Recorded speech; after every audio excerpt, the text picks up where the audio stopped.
famille sortait. Sabine Dié est sortie dans le dos de Moula. Hey, écoutez ce qu'elle dit.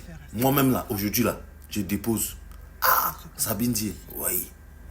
Qui ne comprennent pas et qui se disent, mais qu'est-ce que Moula a bien pu faire à cette femme pour qu'elle se comporte ainsi?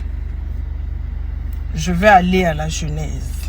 Tout est parti par un problème de voiture, de vente de voiture, entre un garagiste et moi. Et il y avait un contrat.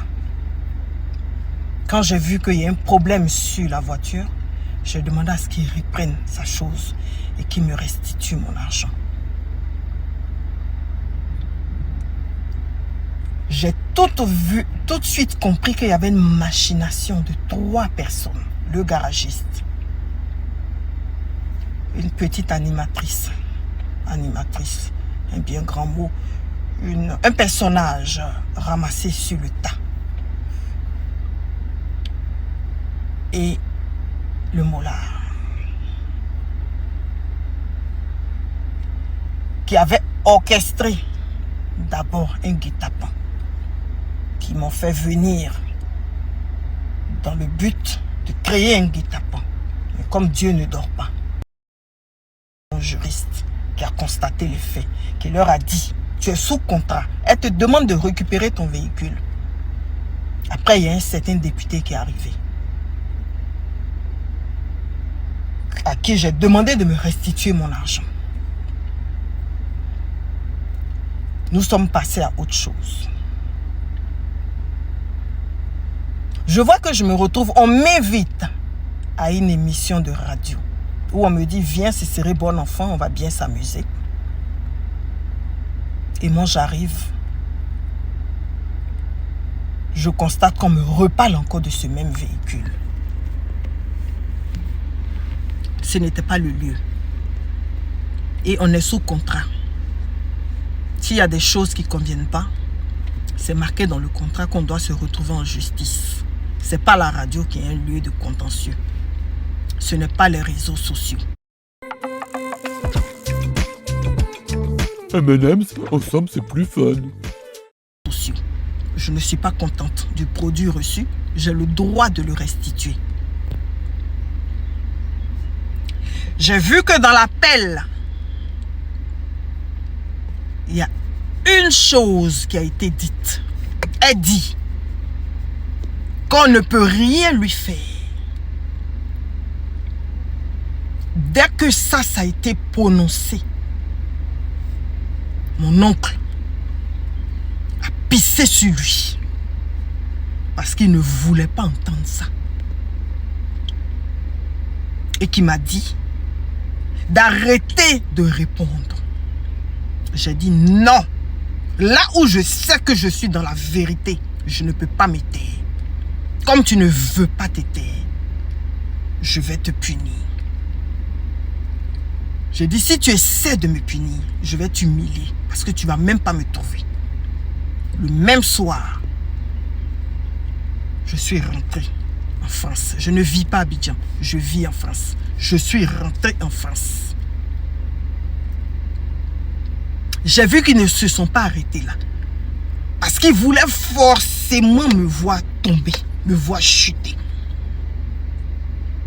Ils ont pris de faux témoins. Tel, je leur ai donné de l'argent pour faire ça. Tel, de faux témoignages. Tout était fait pour pouvoir m'abattre.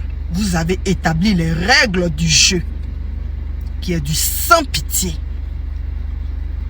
Je dis bien du sans pitié. Et c'est là-dedans que je suis.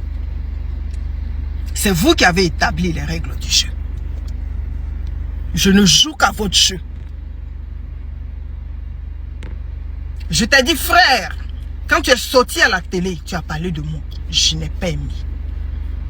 Quand on publie Anna Cocotere, on se moque de moi, tu commentes. Tu republies sur ta page. Les 2 autres, je ne les connais pas.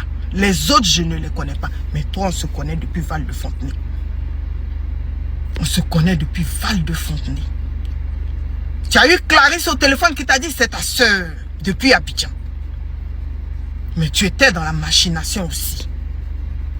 On est tous des chefs d'entreprise. Votre but, c'était forcément de voir forcément mon entreprise tomber. J'en ai 2.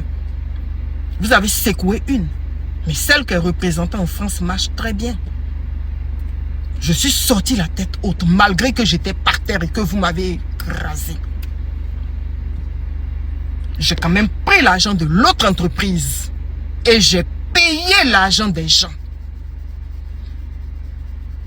Vous avez dit dans vos complots que vous avez trouvé 15 personnes à la brigade de recherche alors que c'était une seule personne. La personne a été payée. L'argent a été restitué. Vous n'avez pas arrêté. Vous êtes allé jusqu'à publier ma maison. Vous n'avez pas arrêté. Vous avez affaire aussi à nous guerrières. Je suis né à Djamé. Je suis enfant des militaires. On m'a appris à ne jamais pleurer. Je ne sais pas ce que c'est que pleurer. Je suis sans état d'âme, sans pitié. Je suis formaté. Mon esprit, ma mentalité, mon corps est formaté pour être dur parce que j'ai été élevé comme ça. Comme si on me préparait à la vie. Et je vous ai dit, on va se fracasser jusqu'à l'au-delà. Votre tour est arrivé parce que j'ai fléchi genoux devant Dieu.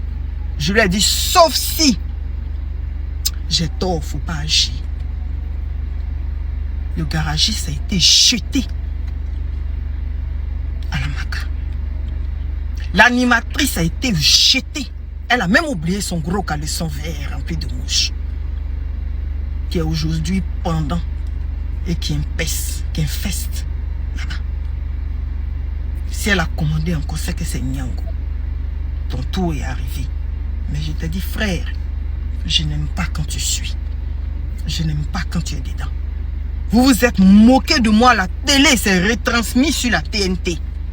Ça descend sur les réseaux. Tu as été gentil avec mon enfant à Angré. Qui a une très bonne image de toi. Je ne sais pas pourquoi tu suis, mais tu n'es pas méchant. Moula. Mais c'est mon enfant là qui a vu ça sur les réseaux qui est venu me montrer. Mais regarde tonton, je dis mais il est avec eux. Ça m'a touché. Quand vous parlez, elle a fui de chez elle en laissant son enfant. Donc vous impliquez les enfants dedans. Voilà pourquoi je suis sans pitié aussi avec vous. Et j'implique vos enfants là-dedans. C'est vous qui avez commencé. Moi, je ne fais que suivre les règles que vous avez établies. C'est du sans pitié. Même si on doit se retrouver même dans l'au-delà. Ce serait du sans pitié. Tu es par terre aujourd'hui. On ne comprend pas que je danse. Tu as célébré pour moi.